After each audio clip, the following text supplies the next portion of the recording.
Okay.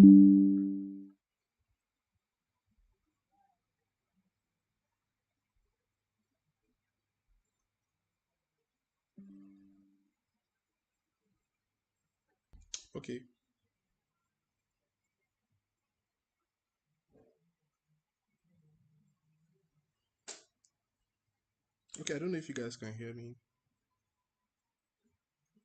but if you can, please drop an emoji.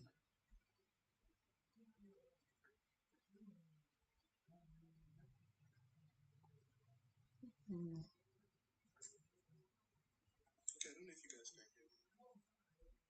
Please drop an emoji.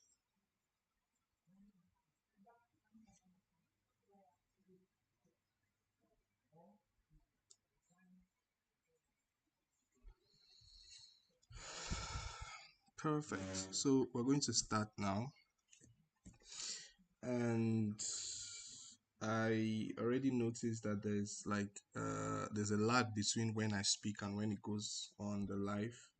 So um I may not exactly be as quick to respond to maybe if you had messages in the chat or something like that. So what we're going to be doing today is this. We are going to be creating a Streamlit app, and Streamlit is practically just a platform, and I'm going to pull that up.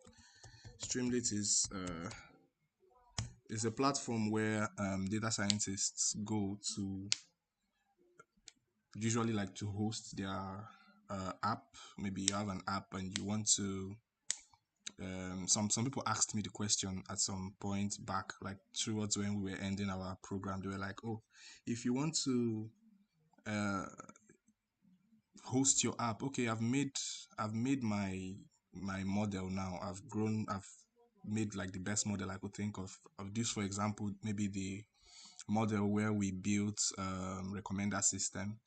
How do I show this to the world? How do I mean, I can't possibly go to someone who doesn't know anything about data science, and I'm showing the person Python code to tell the person, oh, look at this wonderful thing I've done. Most people would be confused, but that's where Streamlit comes in. So Streamlit gives you the platform to showcase what you've done. So it could be your dashboard you created, it could be your movie recommender app, and something, just simply something like that. Someone asked a question in our group in the community. He was like, oh, I expected us to see where we deploy to the cloud and where we open our app. Well, you're in the right place if that was you, because now we're going to learn how to do that in a minute. So first things first, yesterday we had this wonderful code from Amobi. Good job, Amobi, by the way. He taught us how we would make how we would go around about making our model first of all, because I mean that's what we are doing as data scientists. So here we have Amobi's code, and as a data scientist in a company, what next after this code? So we have the notebook here. Let's quickly run through it. And what I've done here is, okay, I've done I practically just ran the code he wrote for us there, and I went straight up, like I went straight ahead to skip the EDA aspect because he has done that already. And then this is what we'll be needing here. The we pre-process the data, and then our linear regression model, that is this guy here. So after we train the model, we would usually just dump it as a pickle file. Remember pickle, they taught us pickle.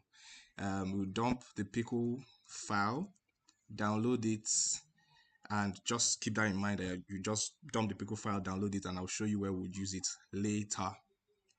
Now let's go into VS Code. And it is totally okay, first of all, if you want to just maybe watch the video and follow along later, or if you have your laptop close by and you want to code along, it's perfectly fine too.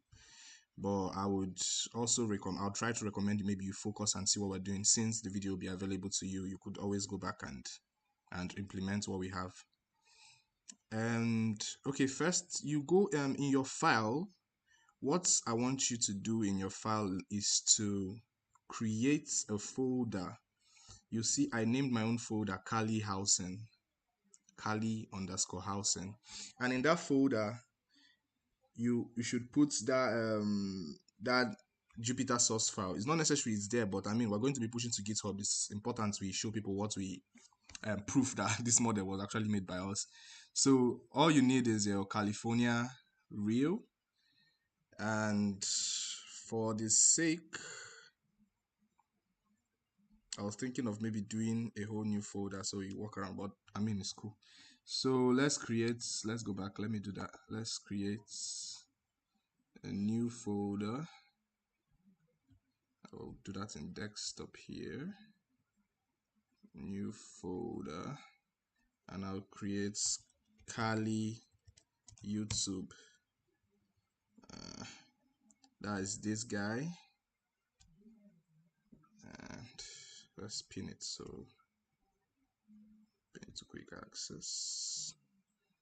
So we are going to collect Amobi's code here, and we'll just paste that here just to show you that it's still the same thing we're doing. Then let me open a new window.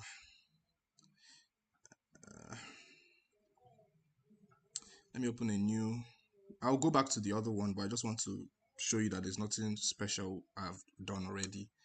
So in the new window now, what I'm going to do is I'm going to open that folder I just created. So desktop, I pinned it should be here. So Kali YouTube, selects the folder, and that's what we have here.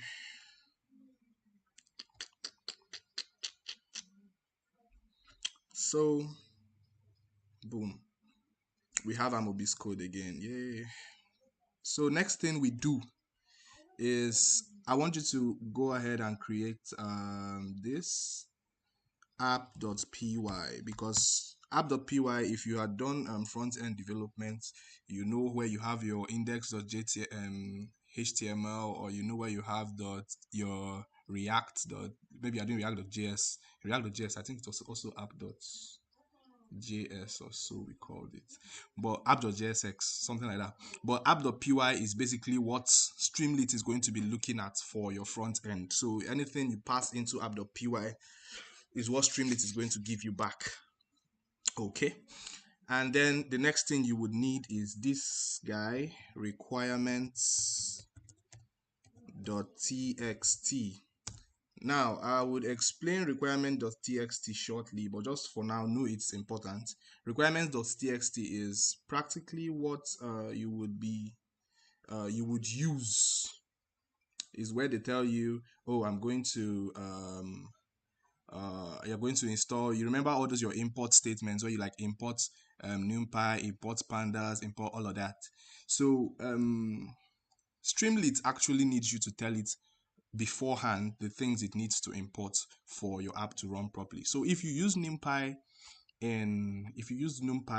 in your somewhere in your model or somewhere in your app, just write maybe NumPy as the first thing that you need to import. But most times you won't need to import. NumPy is like general, it always imports NumPy. Second thing you would probably need, second thing you would normally need is, say you did stream, you need to import sklearn. So it won't be sklearn, I think it's like scikit something, but you get the drift. Then you would also need, so the requirements we have, I have specified here. And okay, we're going to drop link to a GitHub folder that has all this code there, so you could just go there and copy. So you see what we have here. You see I have Streamlit, I have scikit-learn, the specified version, pandas 2.2.2, matplotlib 3.9.2, and so on and so forth. And why did I do this? Funny story. When I had started using Streamlit initially, I would just go Streamlit, Scikit-learn, Pandas, Matplotlib, but apparently Streamlit can be dumb. So what Streamlit does is it sometimes needs you to specify the it needs you to specify the version you use, the exact version. So it's not just 1.5, 1.5.1. It's something. If you don't do that, it just throws error. So just copy that. Then time to play. So for our play to start now, before we do that, we're going to go ahead and install all this. And you do that by, you run this guy. Now, because I've already run it, it's going to be quick. So I'll just run pip install our requirements.txt. Boom. And also, please note, I think they told us in class, while that runs, let me just talk about that. They told us in class that it's important to always use an environment. It's important to always use an environment. Now, you see, actually, I intentionally used like a different laptop so I could see. So it's not like I have something else. I wanted to like run everything on an entirely new system. So anyone that's throwing errors, I know, okay, I could relate with those errors and I could respond to whatever messages I get after the class. But you would see that after I'd done that, it creates an environment for me, a venv, and it installs all this in that environment. So either it does that or it installs in your global. Then you see, okay, because we specified the scikit-learn this version, now you have scikit-learn this version installed in your entire laptop. So whenever you want to run another code, you must run it on scikit-learn this version. That's why you need an environment. So what an environment does for you is it tells you, okay, if I want to build a movie recommender and I have a movie recommender environment and I installed version 1.5.1 of scikit-learn on that environment, I don't necessarily need to use 1.5.1 if I want to build a neural network in another environment. But if I install 1.5.1 globally on my entire system, then I have to maybe keep updating and keep downgrading as the case may be. So that's why environment is important. But for now, it's cool for you to just, since we're just using basic stuff, you could just run that. Then now we actually play. We actually start the Streamlit, the interesting part of this tutorial. So next thing we are to do here now is to invite Mr. Streamlit to the game. So what are the things I'm going to do? I'm going to first import him, Streamlit, because I've installed Streamlit now. I think importing Streamlit should work. st. Then I'll import all those our good old guys, pandas, PD, matplotlib, all those rubbish.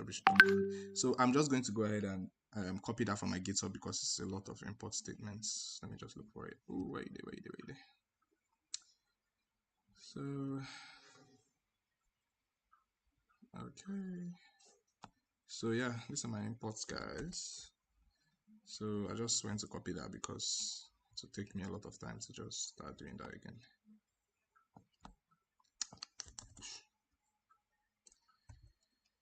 So yeah, we have that, and you see requirements already satisfied because I already did that before. Then the next thing we are going to do now is, so we have Streamlit. How do we know that Streamlit is working? So let's say st.write. Let me see. This is basically what Streamlit does. Oh, you just write st.whatever. So don't be scared to try to like cram what Streamlit, maybe if you want to do a sidebar what to use to do a sidebar. I think first of all, you're data scientist, you're not trying to do front end, so you could just ask ChatGPT to do this part for you. If you are old school like me and you just like to learn stuff, then you could also maybe keep writing it hardcore like that, and eventually you'd see yourself like doing everything like smooth like that. So st.write hello world. Let's see. Now you go to our command prompt again, our terminal, and we say Streamlit. My bosses them will explain app.py better in the future, but Streamlit run. Remember, I told you app.py is what Streamlit is looking at, so we touch that and boom. So what this does now is to show us somewhere we could go to see what we've done so far, and this is it here. So let it run, and then we could do our front end like those software engineering guys. So you can see hello world, yay. Let me zoom. Hello world. So that's all we've done so far in Streamlit, and I'm already feeling like one guy I'm bad coder. Not bad like that though. Sorry, let me close this guy. Ish, thought I done. Okay. So now we have that. We'll now decide what exactly it is we want to do. What is that? What is that stuff we want to do now? Let me just go ahead and open the one we have here already and show you guys what it looks like. Then we'll try to remake it. So we're trying to make where are you? Okay, you know what? Let's just keep building. So let's go. Sorry, let me open this guy in Chrome. I don't like using Edge for anything. So okay, let's keep going then. So the next thing we're going to do now is, remember we have our data sets. We would need to use, what are the things we need to use? We need to use our data sets. So let's load California DF.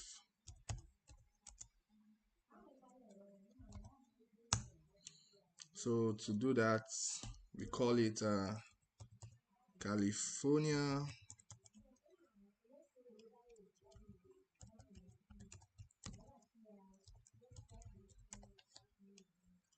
housing equals fetch. It was already it was suggesting that for me, and that's practically SQL doing its thing.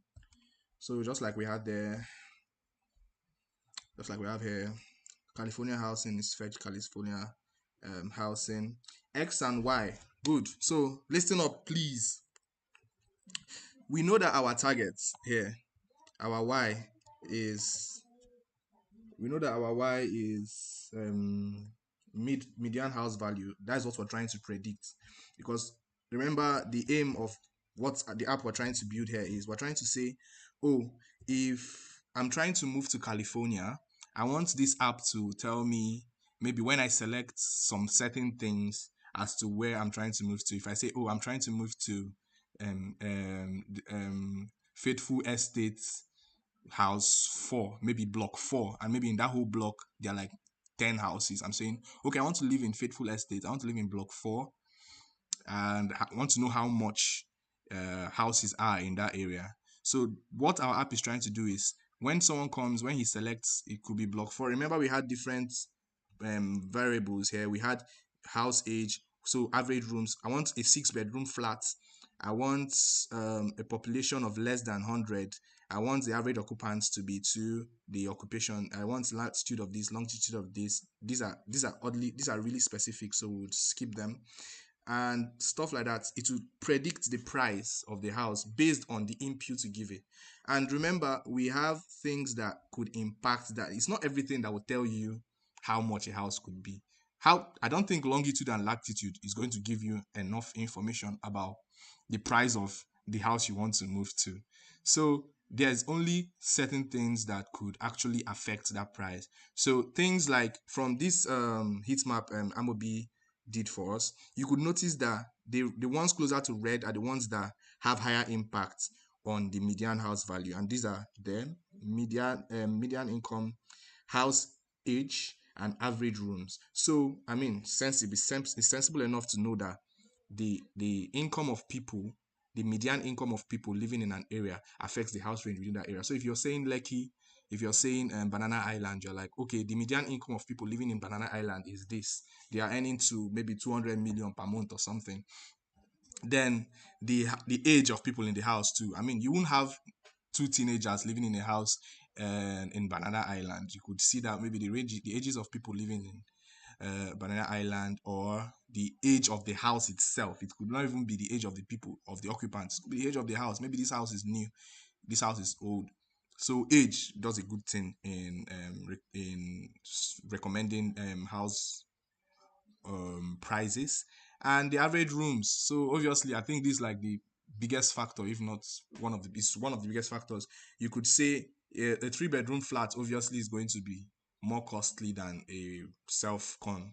So those are the things that affect. And now what we're going to do now is we're going to pick these three that are the closest.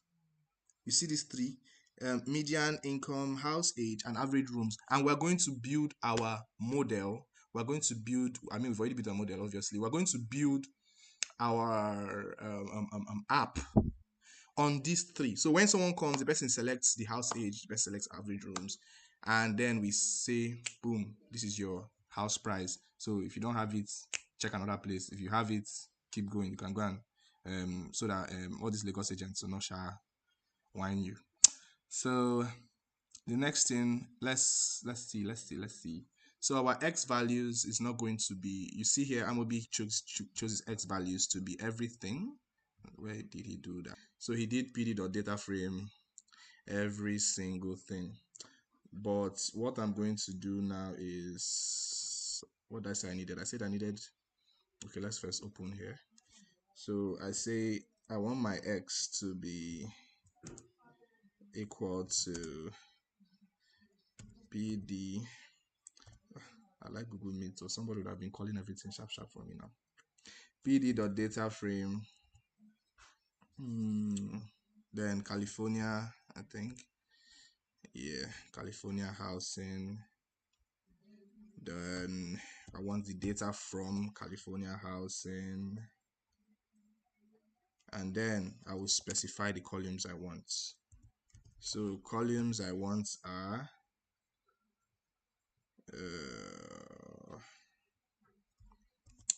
let's see, features.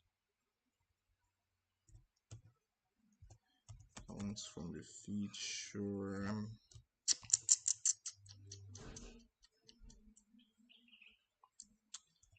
names. Is that how he puts it here? Wait, just give me a second, please. Yeah, that's how he puts it here. Then the feature names, but not just everything in the feature names. I want sorry, median. Let's check that again. So it's mid-inc, house age, and average rooms. So that's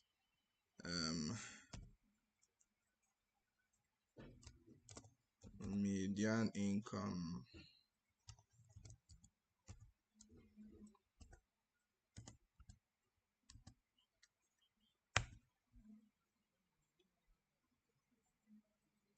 sorry about that. Median income. Jeez. Oops, I don't know why my VS Code closed down like that though. Let me open it back, sorry.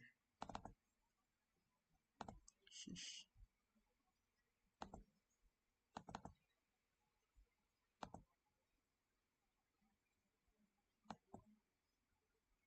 Sorry, I think I mistakenly closed down my VS Code.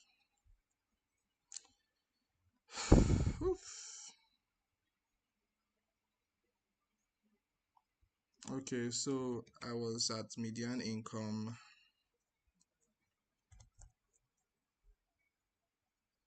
The second one was house age and average rooms.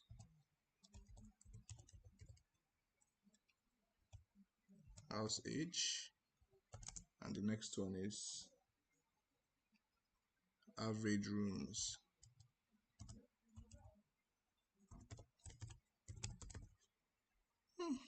Okay. And then we still have y equals speedy series made as blah blah blah blah blah blah. Okay.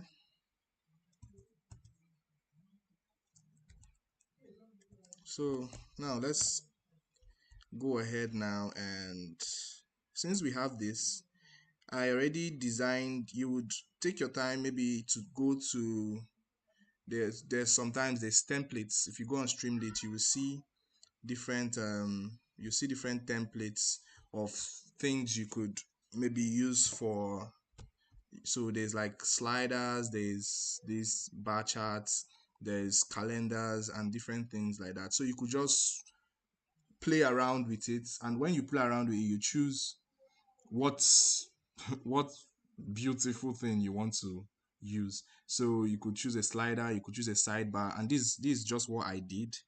Let me show you what the one I did looks like.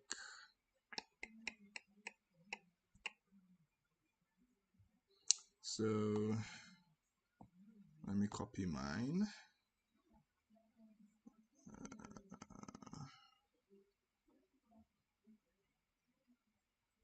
Okay. So let me copy, instead of wasting our time typing everything again, let's just copy this and then view what it looks like. Streamlit run app.py. So I want to quickly do it in a way we could just move on to see. Look at that.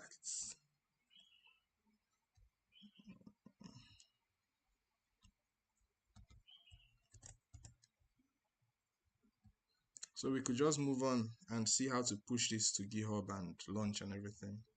So let's see. So look at that. This is my design. And what my design does is this. You see, okay, let's do this. Sorry. Okay. So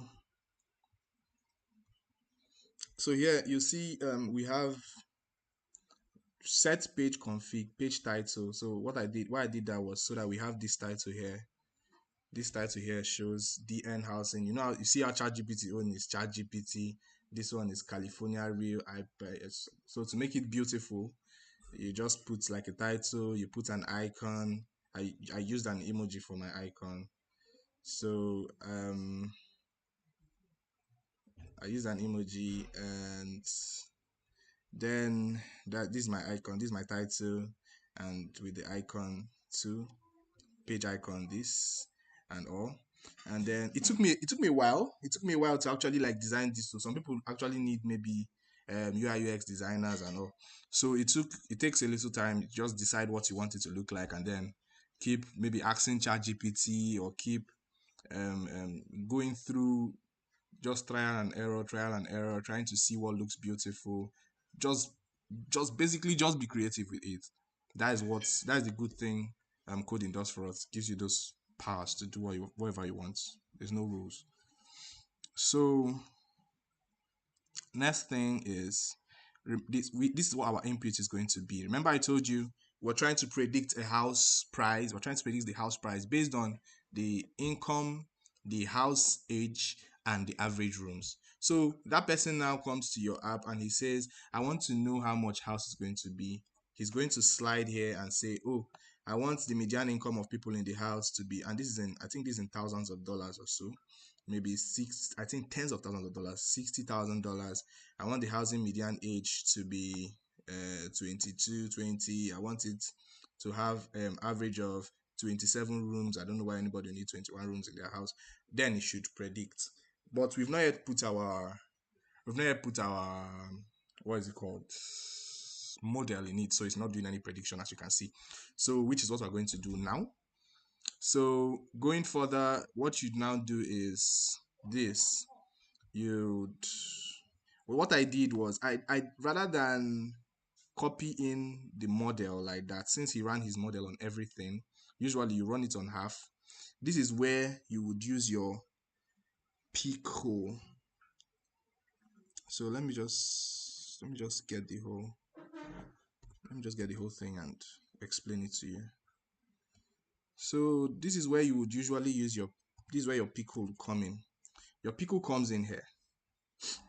But since we're not using heavy data, it's advisable to use pico files when you want to work on like you want to work maybe neural networks, when you see that your model is running up to like a gig or 500 MB or 200 MB, then you now pickle it and dump it here. But since this is just a linear regression model, all you just do is I did my feature scaling in here with the three features I used. Then I think here looks really familiar to everyone. X scaled is this, user input scaled. Then the model, you decide what model you want to use. Here we say we want to use linear regression. Then we fit our model S scaled and Y. So then we start the prediction. So what the prediction is, model.predict user input scaled. What is user input scaled? Remember, with that input is that input you gave. So what this thing is doing is, remember when you want to predict you want to say model dot in our normal notebook, or you want to say model dot predict, you know what, let's just go ahead and use Amobi's notebook like that. You see the way he did, you want to predict, yeah, you say you want to do ypred is model dot predict s test scaled, or those times where they'll tell you to predict maybe prices for a year. You want to predict price for 2024, and you're saying predict 2024 or 2023, something like that. Maybe house price if it was time series analysis. So what this thing does is, now those values you've put in here, these values, now this median income is 5, house median age is 20, average room is 20, 36 or whatever. Once you've done that, it comes here and makes, look at, I said user input df equals pd.data frame user input. So a data frame of whatever input the person uses. And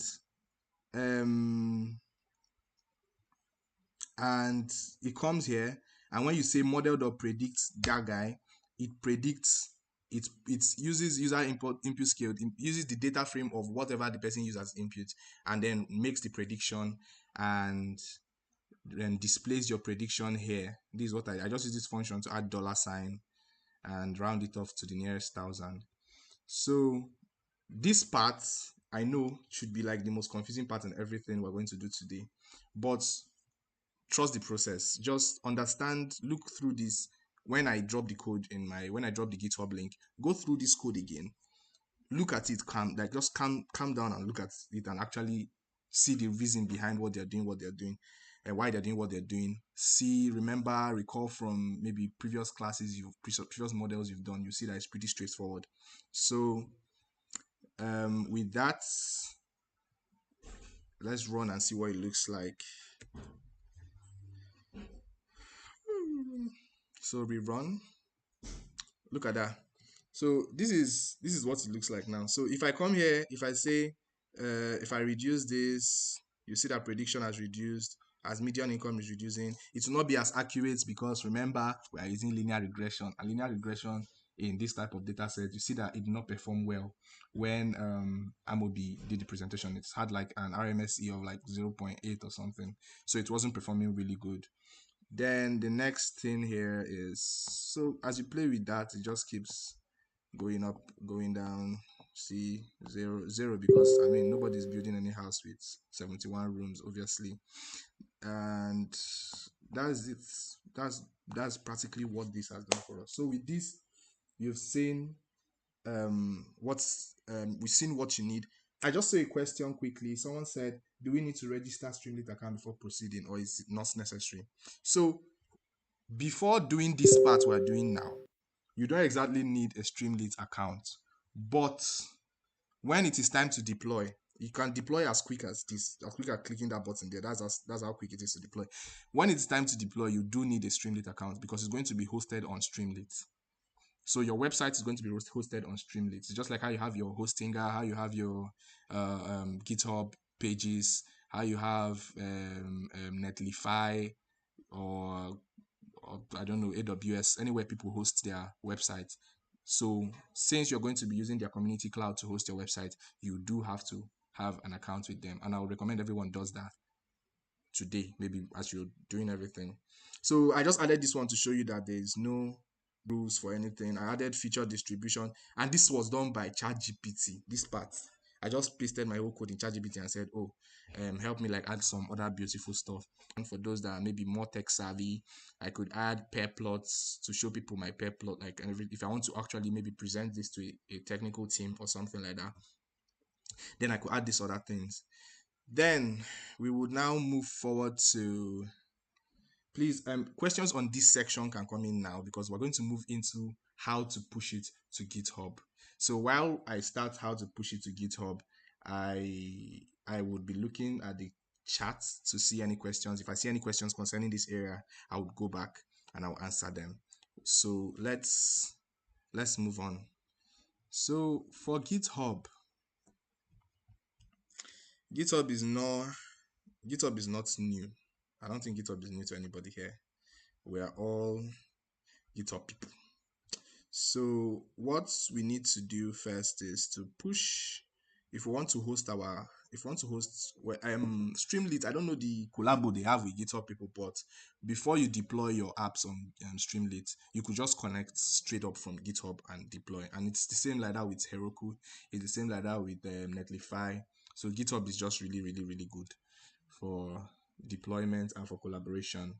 So let's see what we do for GitHub. First thing you're going to do now is you're going to go to your GitHub page, and you're going to create a new repository. By the way, this is my own GitHub page. Beautiful, Abby. Create.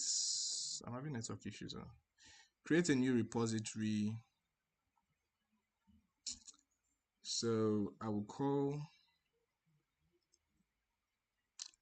Let me see.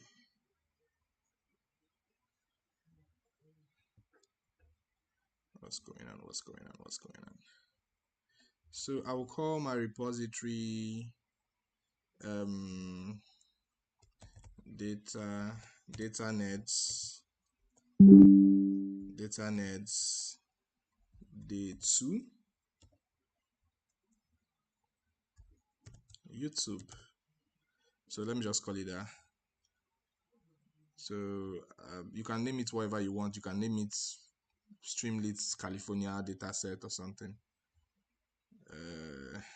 Then I will create the repository and practically just follow what they tell me to do because it's as simple as that. So next, you can see here that they've given us everything we need. So git init, git add, readme.nd, the whole sweet stuff. I like to type it because I told you I'm old school. I enjoy typing code. I don't know why. So we create here, we just pop up a new PowerShell and initialize everything again. I think I already initialized, so I'm reinitializing everything. You now see the modifier, whatever there. Then after initializing, what's the next thing they said I should do? I will add.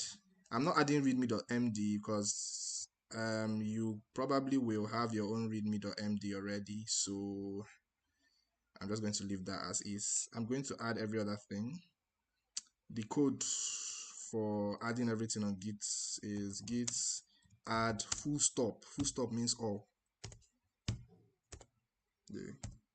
Git add all.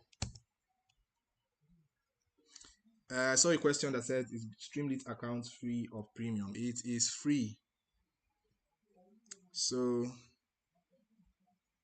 in the working copy of California Rio.ipnb, LF will be replaced by cell next time Git touches it. So I've added Git.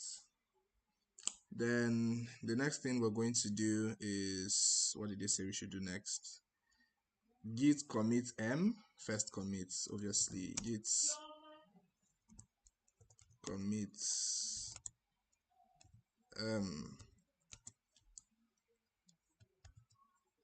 first commit. That's it. Then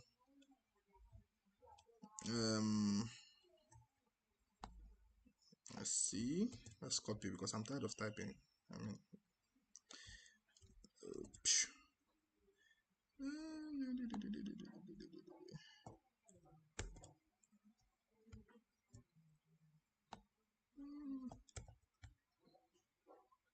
So we'll branch to main,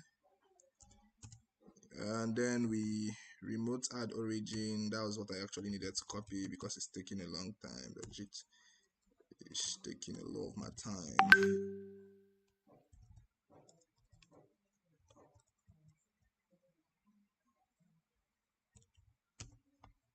So we just go ahead and follow all the, sorry.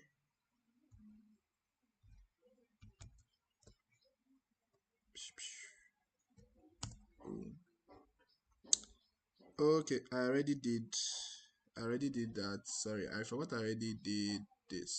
So let me use this other one. I already created something for that, and that was this guy. So remote origin does already exists. Then I just push,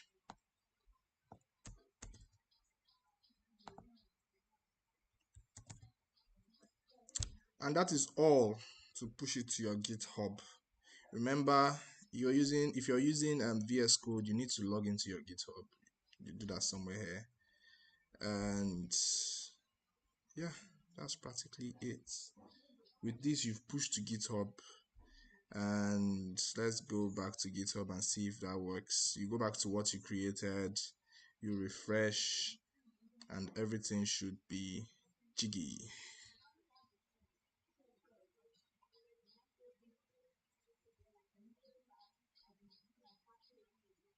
Sorry, let me switch. No, that's okay.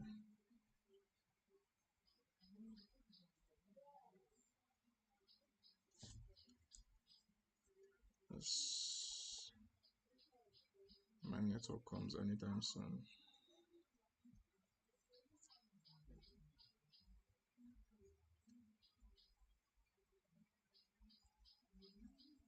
Hello.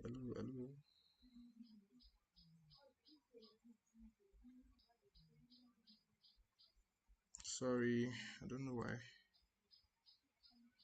don't know why that's not working.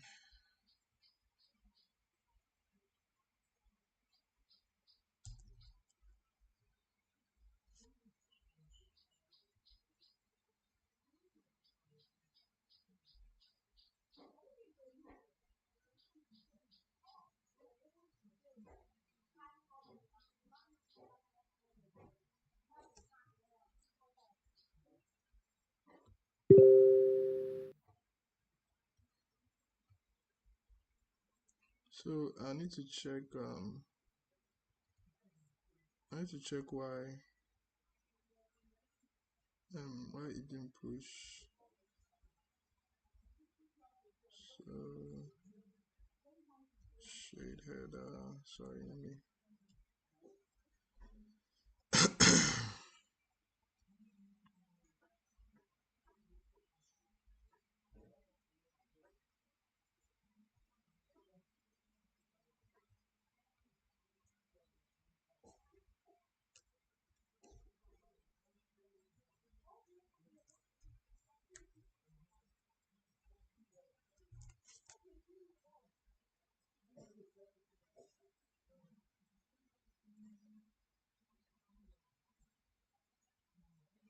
Okay, so I think because I had already created I would need to, sorry, give me a second. I would I have to create another GitHub for this.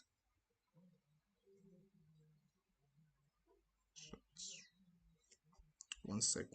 It's not pushing, so it could be from either be from my network or from these guys.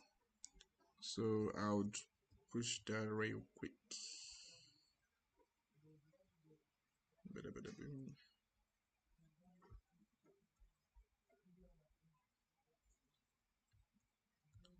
Switch.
Okay, now.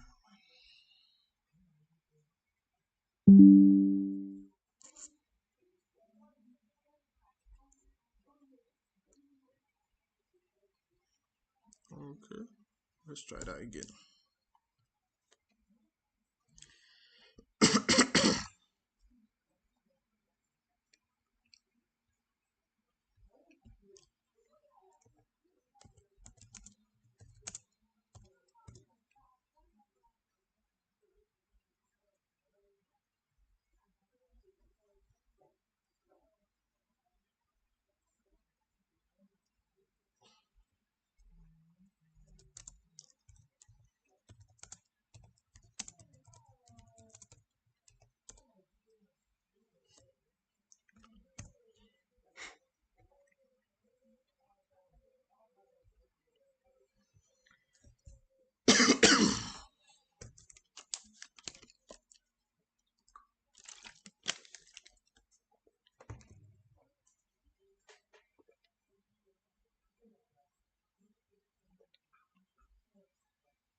So guys, so sorry for my network issues, but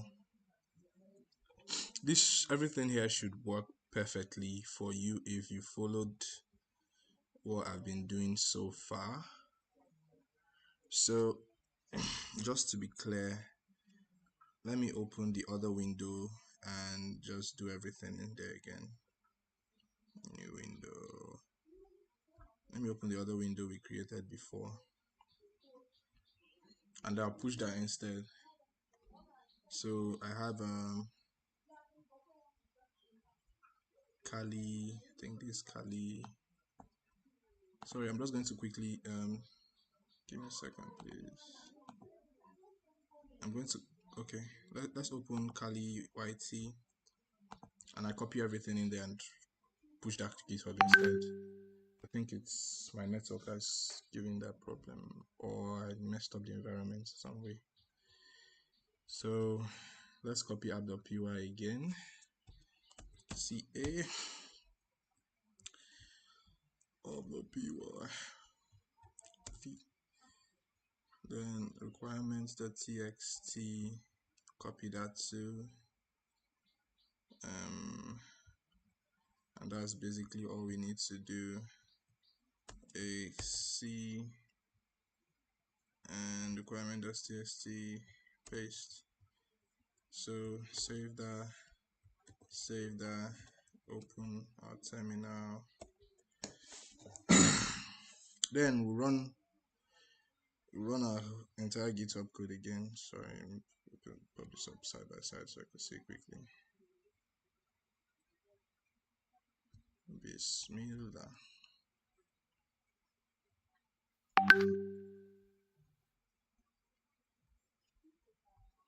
Okay. Okay, we're back now. So let's do that quickly.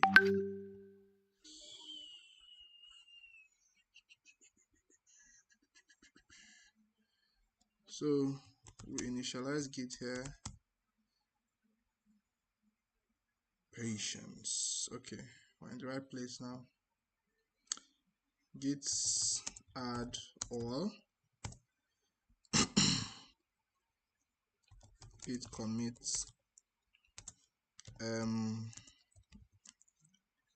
first commit, initial commit, whatever you want to name it. Then git branch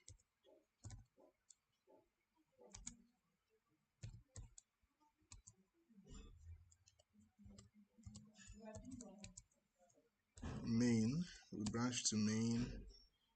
Then we push.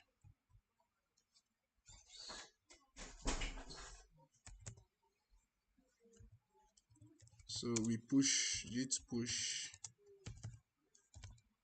I'm gonna copy that again. Origin main. Okay.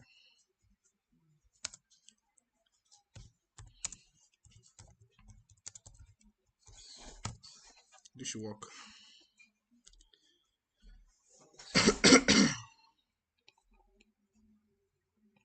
Okay. And this is what I needed.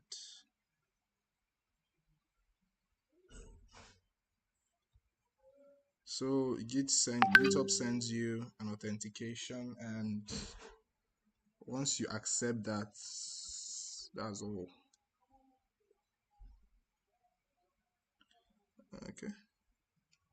Okay, so this was the issue. This was the issue initially. I wasn't accepting. I wasn't accepting this. I wasn't accepting that, and that was what caused the problem.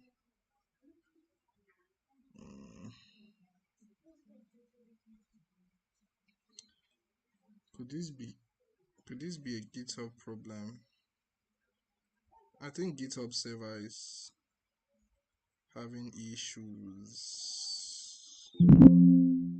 Not in my class GitHub. Okay, that's it. Allow. And we should be good to go now.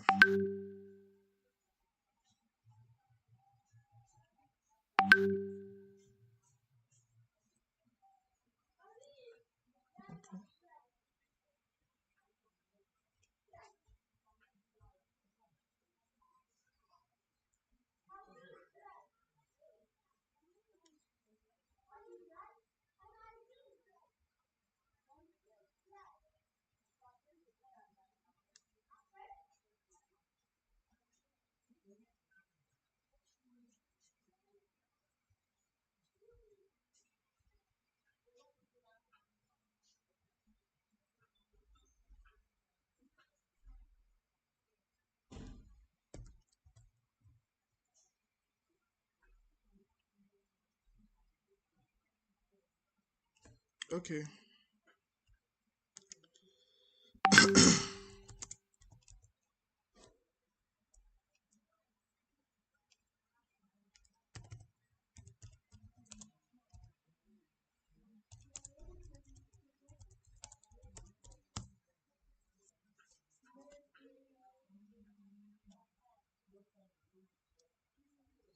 So we're done pushing now.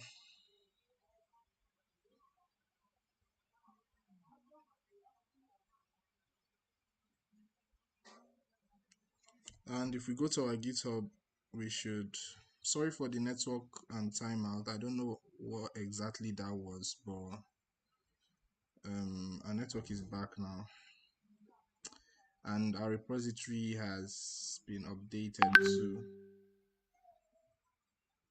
So yeah, if you can come here now, you'd see we have everything we want right where we want it. So let's go ahead to see how we're going to push that to Streamlit. Sorry for the timeout.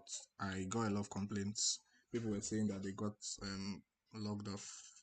Not everyone though. I don't know why that was. So yeah, with this you've pushed to GitHub, and to you would now have to go to your Streamlit. Let's go to streamlit.io. So in Streamlit, you now have to. This is just going to take a quick minute to deploy your app. You sign in to your Streamlit, and I think one click should even do everything for you. Honestly.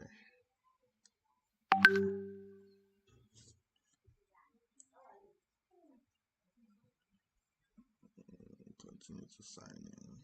So let me sign into my website, to my accounts, and then we'll be done.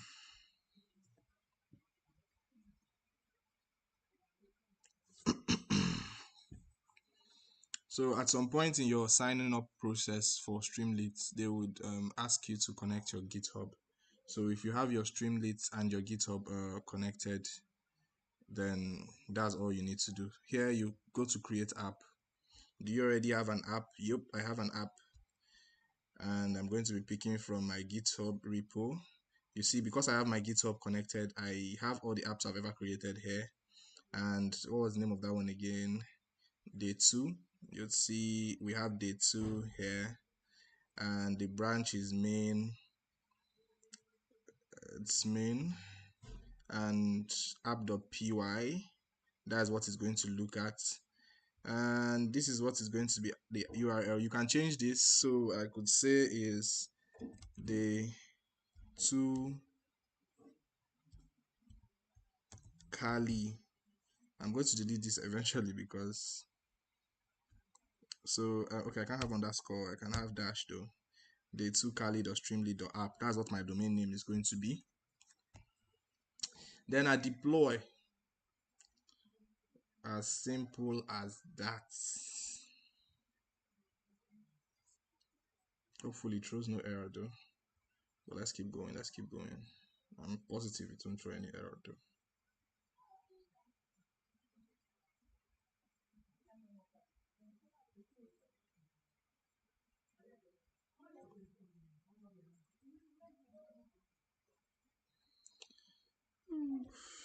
So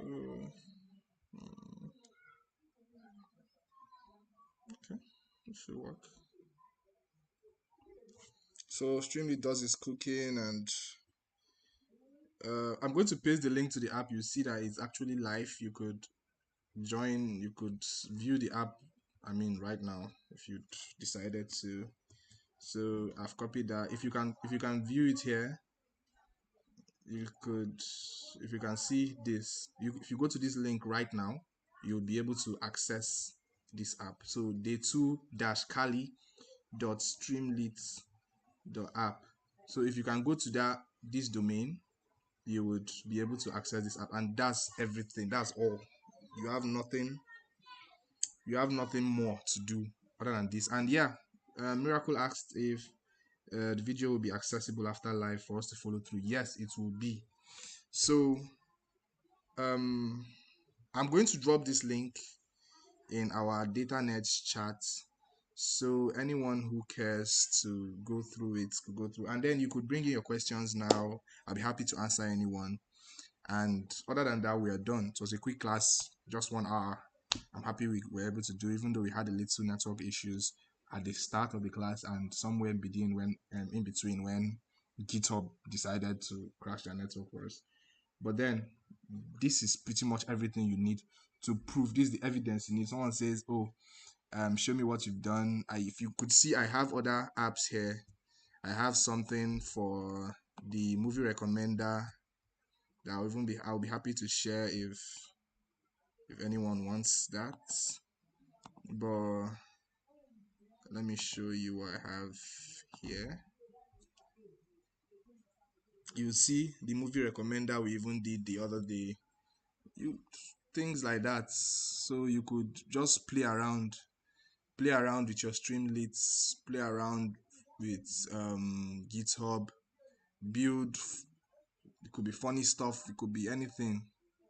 So that is just how Streamlit works. You could maybe view tutorials online. Data Nerds will always be there for you to make more tutorials, and that's pretty much everything you need. So remember, with more practice, with more um adventure, if you're adventurous, you like to play around, trick around with it a bit, and you see that's all you need. Eventually you'll be the badass data scientists that other people so these projects we're going to be doing so far, you remember the projects we've given you for data nerds in the announcements? Those projects, we would, with this method now, you would see that all those projects you're going to do, by the time you're done with all those projects, Streamlit to be easy to you, Flask be easy for you to use, all those other things you would like to play around with to deploy your apps.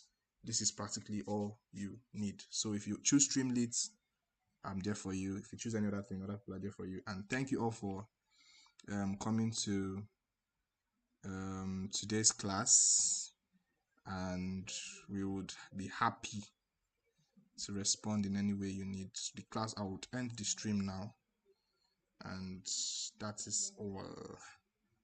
Sorry, the my other app I wanted to show you is not loading. If you want, you can come to my DM and I'll send it to you. Thank you.